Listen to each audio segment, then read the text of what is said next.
मी आकाश माने। मी खरं तर आता इथे येताना जे संयोजकांनी माझं राष्ट्रवादी युवकचा जिल्हाध्यक्ष या नात्यानं माझं इथे या ठिकाणी तुम्ही सगळ्यांनी स्वागत केलं, पण खरं तर मी सगळ्यांना सांगू इच्छितो की गेली 15 वर्ष झालं विद्यार्थ्यांनी युवक चळवळीमध्ये सातत्याने विद्यार्थ्यांच्या आणि युवकांच्या प्रश्नांवर काम करणारा मी एक चळवळीतला कार्यकर्ता आहे। चळवळीमध्ये काम करत असताना नेहमीच आपल्या मागण्या मान्य करत असताना तुम्ही एक गोष्ट लक्षात घ्या, आई सुद्धा आपल्या बाळाला रडल्याशिवाय दूध पाजत नाही। त्यामुळे आपल्याला आपल्या मागण्या मान्य करण्यासाठी थोडस रडावं लागेल, खाली बसावं लागेल, टाचा घासाव्या लागतील, आक्रोश करावा लागेल आणि त्यानंतरच आज आपण जिला आई संबोधतोय ते असं महाराष्ट्र शासन जे प्रशासन आहे जे सरकार आहे ते आपल्याकडे बघेल, आपल्याला दूध पाजेल। परंतु मी सुरुवातीला तुम्हाला सांगितलं की बाळ सुद्धा स्वतःचं रडल्याशिवाय आई दूध पाजत नाही, तर आपण थोडस रडावं लागेल, आपल्याला थोडासा आक्रोश करावा लागेल, आपल्याला आपल्या मागण्या लावून धराव्या लागतील आणि त्यानंतरच आपल्याकडं लक्ष केंद्रित केलं जाईल। थोडस मी चळवळीत काम करताना विद्यार्थ्यांचे आणि युवकांचे प्रश्न मांडत असताना काही वेळेला असं लक्षात आलं की अरे या सिस्टीम मध्ये मी असतो तर मी एका मिनिटात निर्णय घेऊन टाकला असता आणि समोरच्यांना सगळ्यांना न्याय देऊन टाकला असता।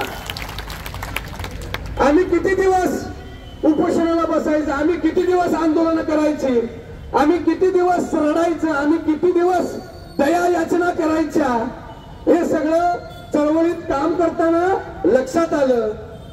म्हणून युवकांनो, म्हणून मित्रांनो, या चळवळीत आणि संघटनेत काम करत असताना मला सन्मान्य अजितदादांच्या पक्षाचं युवकचं जिल्हाध्यक्ष व्हावं अशी संधी आली। पुन्हा विचार केला की अरे आपलं तर क्षेत्र चळवळीचं आहे, आपण आजपर्यंत प्रस्थापितांच्या विरोधात, सरकारच्या विरोधात, युवकांसाठी आणि विद्यार्थ्यांसाठी भांडत आलो। परत आठवलं की अरे असंच तुमच्यासारखं मी उन्हात बसायचो, आजही उन्हात बसतो। 15 दिवसापूर्वी महानगरपालिकेच्या कंत्राटी कर्मचाऱ्यांसाठी असंच मी आंदोलन केलं, ज्यावेळेला मी सत्तेतल्या एका पक्षाच्या पदावर असून देखील। कारण काय अंगातलं आणि रक्तातलं जे चळवळीचं जे नातं आहे ते आज ताग्यात मिटू शकले नाही आणि ते मी मिटूपर्यंत मिटू शकणार नाही। त्यामुळे ज्या ज्या वेळेला विद्यार्थ्यांचे, ज्या ज्या वेळेला युवकांचे प्रश्न उपस्थित राहतील त्यावेळेला आमच्यातला, माझ्यातला तो चळवळीतला कार्यकर्ता जागा झाल्याशिवाय राहणार नाही।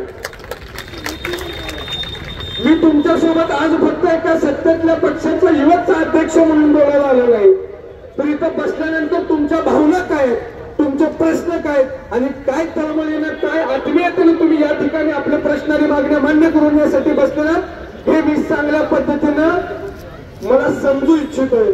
कारण ह्याच सगळ्या प्रक्रियेतून मी आज स्टेजवर आलेलो आहे।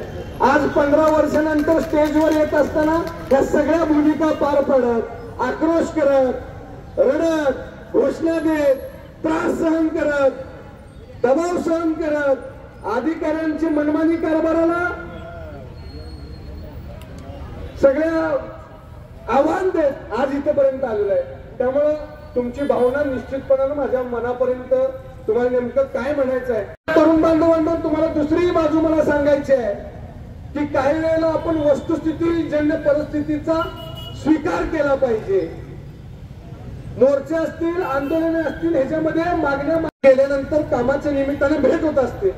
ती मुलं आधीच माझ्या कानावर घालत होती की दादा, जो तुमचा पहिला 6 महिन्याचा कालावधी होता तो पहिला 6 महिन्याचा कालावधी पूर्ण होत असताना त्यांनी माझ्या कानावर घातलं की दादा आमचा आता शेवटचा महिना आहे, आता ह्या महिन्यानंतर आमचं 6 महिन्याचं ते कौशल्य प्रशिक्षण आणि त्याचं मानधन बंद होणार आहे, दादा आता आम्ही इथून पुढे काय करायचं, हा प्रश्न जे माझे सांगलीतील सहकारी आहेत ते माझ्यासमोर मांडत होते।